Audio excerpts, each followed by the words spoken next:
धानगिणारे कल्याणी सेवा समवाय समिति संपादक और डाटा एंट्री ऑपरेटर नाम जालियाती अभियोग कार्यानुष्ठान अभाव द्वितीय थर जिलापाल निकट में फेराद हेले चाषी।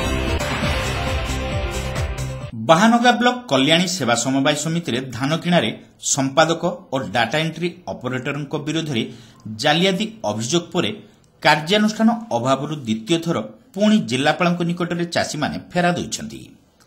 कल्याणी सेवा समवाय समितिर संपादक विजय कुमार रथ और डाटा एंट्री ऑपरेटर धीरेन्द्र पाल विरोध में चाषी माने गत फेब्रुआरी मास 1 तारिख में जिलापाल निकट में फेराद होइथिले। सेही क्रम में फेब्रुआरी मास 5 तारिख में तदंत पई स्थानीय डीआरसीएस कार्यालय उभय निकट को नोटिस पठा जाइथिला। मात्र संपृक्त डाटा एंट्री ऑपरेटर अनुपस्थित रहिबारु ए जाबत तदंत होई पारि नाही। मात्र चाषी मानक पक्षरु उभय संपादक और डाटा एंट्री ऑपरेटर अनियमितता कार्यधारार प्रमाण डीआरसीएस निकट में दाखल करा जाइथिबा चाषी माने कहिसेंती। डाटा एंट्री ऑपरेटर नाम रे कोनोसी जमी नथिबा बेले से ठाकुराणी जमी को ऑनलाइन रे अंतर्भुक्त कराई 460 नंबर टोकन हासिल करिथिबा चाषी माने अभियोग करिसेंती। ए संपर्क में संपादक मध्य लिखित भावे डीआरसीएस को जणाइथिबा से माने कहिसेंती। अनुरूप भाव संपादक निज बापा बड़ बापा और दादा जमी को ऑनलाइन रे पंजीकृत कराई 4 गोटी टोकन नेबा सह 2 गोटी टोकन रे 100 क्विंटाल रु ऊर्ध्व धान बिक्री करि सारिलेनि बोली चाषी माने आरोप उठाइछंती।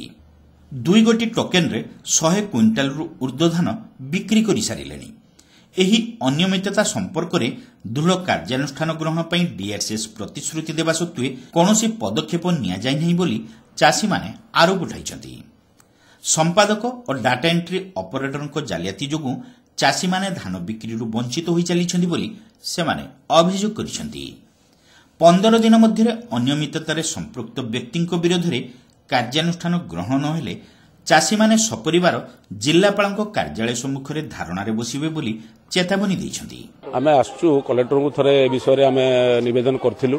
हमरो जो अनियमितता हम पंचायत रे जो समवाय समिति रे होउची कल्याणी समवाय समिति बाहानगा ब्लॉक रे अंतर्गत आमे से विषय रे कलेक्टर को थरे देइथिलु निवेदन करथिलु।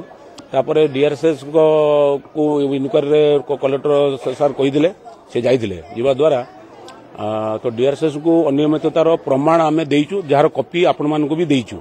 से माध्यम रे आमे सार को निवेदन करूचु सेक्रेटरी और डाटा ऑपरेटर जो बारे चंचकता करी लोक मानकर धान को पकेबा सुजोग दउनांती तांको विरुद्ध रे कार्यानुष्ठान न होला पर्यंत आमे आसंता मार्च 15 तारिख पाखरु आमरण अनशन रे कलेक्टर ऑफिस आगे धारणा रे बसिबु।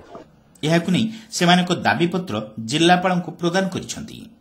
दाबीपत्र प्रदान बेले जयंत महापात्र अक्षय महापात्र दिगंबर जेना बंशीधर जेना रसानंद दास संजय कुमार दत्त सुधाकर सेठी शरद बेहरा रंजन महापात्र रघुनाथ पंडा प्रमुख उपस्थित थिले।